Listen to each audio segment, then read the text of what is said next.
semana se encuentra en el país el piloto neozelandés de globo aerostático que se atreve a vivir su sueño y utiliza su pasión por volar para cambiar la vida de los niños y niñas en todo el mundo. El proyecto se llama Volando Alto por los Niños del Mundo y una actividad muy inspiradora y divertida se realizó ayer en la ciudad de San Bernardino. Su objetivo es llegar a las comunidades en más de 100 países para el 2018.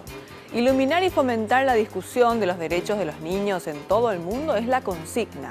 También pretenden involucrar a los niños en el intercambio cultural a través de tarjetas postales. UNICEF apoyó esta actividad que se encargó de alegrar a los espectadores y desafiarlos a que sigan sus sueños.